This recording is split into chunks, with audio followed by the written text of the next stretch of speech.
Halo teman-teman Kumparan, kembali di channel Kumparan. Kali ini Kumparan Oto akan mengulas satu mobil baru dari Suzuki, yakni Suzuki R3 Hybrid.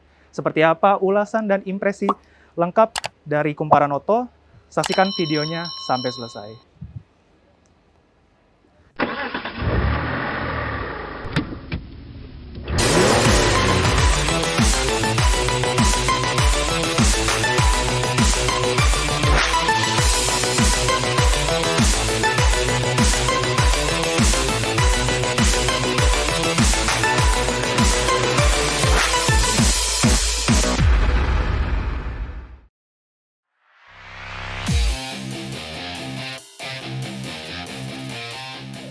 Ya, jadi ini dia tampilan dari Suzuki R3 Hybrid ya.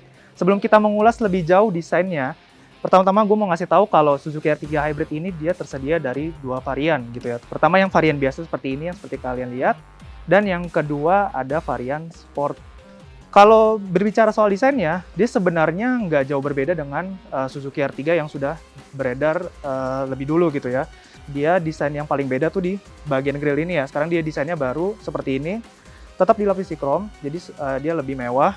Sisanya seperti desain lampu, housing fog lamp-nya, RDM di bawahnya itu sama persis dengan R3 yang sudah beredar gitu ya. Untuk lampunya sendiri, sekarang dia ketambahan fitur baru dari Suzuki, yaitu auto headlamp follow me home. Tapi sayangnya lampu utama ini dia masih menggunakan halogen biasa teman-teman. Belum ada teknologi HID atau full LEDs. Di cluster tengahnya ini lampu jauh, dan cluster yang dalam dia menggunakan lampu sen masih semuanya menggunakan lampu halogen. Pun dengan lampu fog lamp-nya dia juga masih menggunakan lampu halogen seperti ini. Sama halnya untuk varian sportnya, tidak banyak ubahan yang signifikan. Hanya saja, khusus untuk varian sport, kini mendapat desain velg yang baru. Selebihnya, seperti body kit pada bagian depan, samping, dan belakang, serta spoilernya, membuat tampilannya jadi lebih sporty. Pun pada bagian interiornya, sama-sama didominasi dengan penggunaan material berwarna hitam. Perbedaannya dengan tipe GX atau yang biasa, hanya terdapat pada aksen di dashboard dan door trim, serta aksen jahitan merah pada bangku yang memperkuat aura sportinya. Kita beranjak ke bagian sampingnya teman-teman. Jadi sama seperti di depan, dia juga sampingnya sebenarnya nggak banyak ubahan dari Suzuki R3 yang lama gitu ya. Peleknya juga masih menggunakan ukuran 15 inci dengan dual tone seperti ini. Lalu kalau kalian lihat di antenanya, itu dia juga sedikit mengalami ubahan kecil gitu ya. Sama-sama menggunakan shark full, tapi sekarang desainnya lebih minimalis dan lebih rapi seperti itu ya. Sisanya sama, untuk door handle-nya dia menggunakan lapisan chrome seperti ini untuk pintu depan dan pintu belakang, dan dia juga ada akses buat smart entry ya, karena mobil ini juga udah menggunakan keyless. Sampailah kita ke bagian belakang dari Suzuki R3 Hybrid ini. Well, secara umum lagi-lagi memang sebenarnya nggak ada yang terlalu beda signifikannya ya daripada R3 yang lama gitu. Perbedaan yang paling kental adalah di bagian tengah sini. Sekarang dia desainnya lebih baru, chrome-nya sekarang desainnya ada di atas sini. Tadinya kan yang lama di bawah sini ya. Dan pembeda selanjutnya, dia ada logo hybrid di bawah tulisan R3. Sisanya masih ada Heckman stop lamp, dia belum ada rear spoiler. Di kacanya juga masih ada rear defogger, ada wiper 1, ada sensor parkir 2 titik seperti ini gitu ya.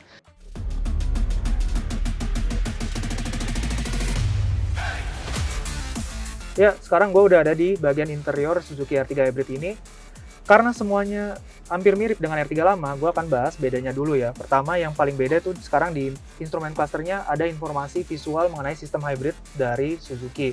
Dia ada indikator mesin, motor, sama indikator baterainya. Kedua, sekarang dia sudah menggunakan fitur cruise control ya teman-teman.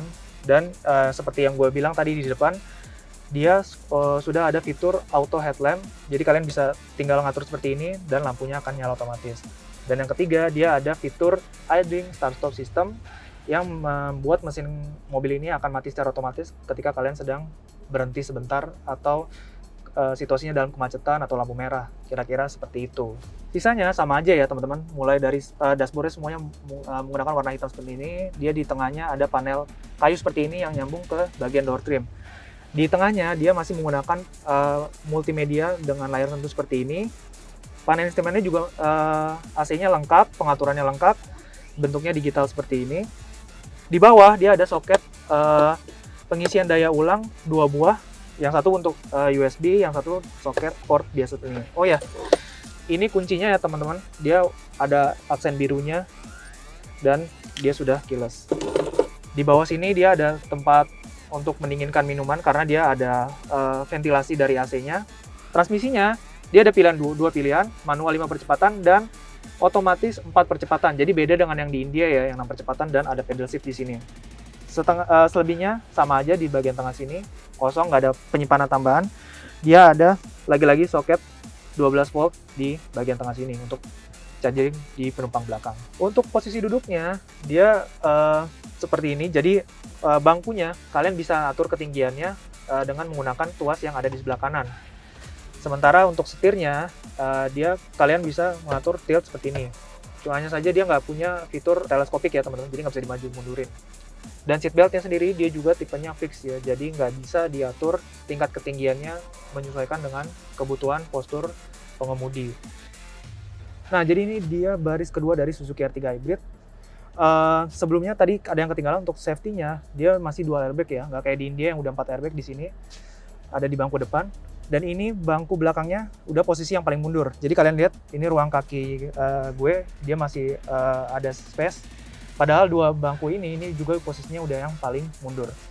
Untuk fiturnya, dia udah ada ISOFIX untuk bangku belakangnya. Headrest, dua-duanya adjustable. Sayangnya di bagian untuk penumpang tengah, dia belum ada nih. Tapi, kalian dapat handrest seperti ini di tengah. Dan untuk fitur keamanannya, seat belt 3 titik untuk penumpang kiri dan kanan.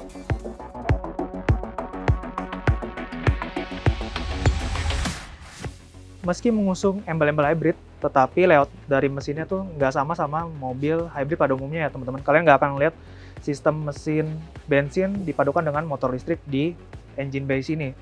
Masih seperti mobil Suzuki R3 biasanya, dia masih menggunakan mesin K15B dengan output tenaga 103 dk pada 6000 rpm serta torsi 138 Nm.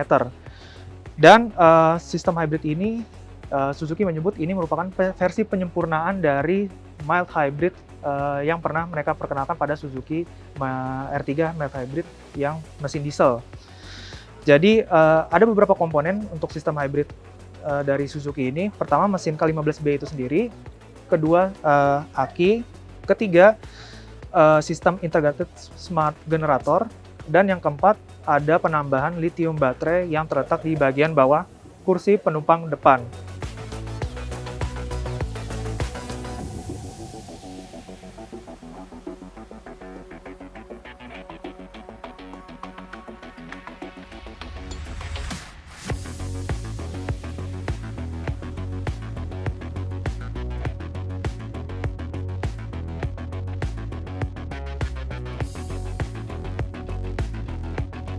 Oke, tadi setelah kita bahas soal detail eksterior dan interiornya, serta teknologi hybridnya, sekarang kita akan mencoba langsung bagaimana rasa dari Suzuki R3 Hybrid ini. Lux, kita langsung coba aja.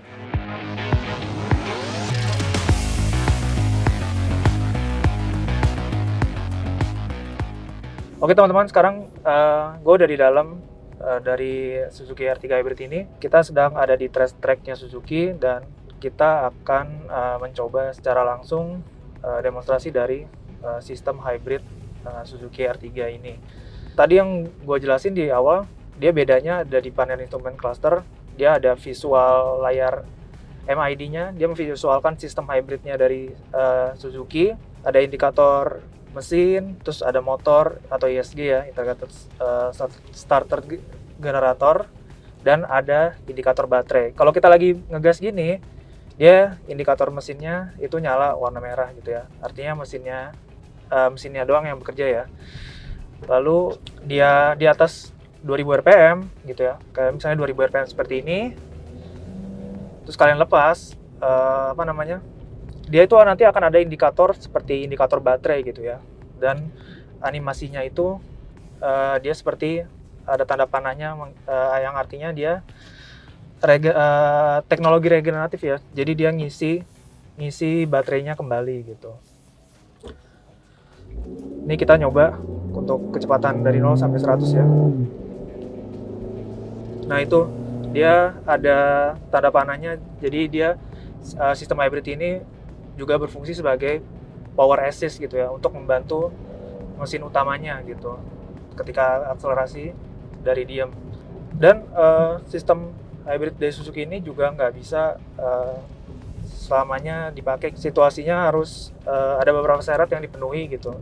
Misalnya baterainya kalau di indikator sini paling tidak terpenuhi 2 bar ya, 2 bar indikator baterai, baru sistem hybridnya bisa digunakan. Nah itu tadi impresi kami soal Suzuki R3 Hybrid dan Suzuki R3 Sport Hybrid ya teman-teman.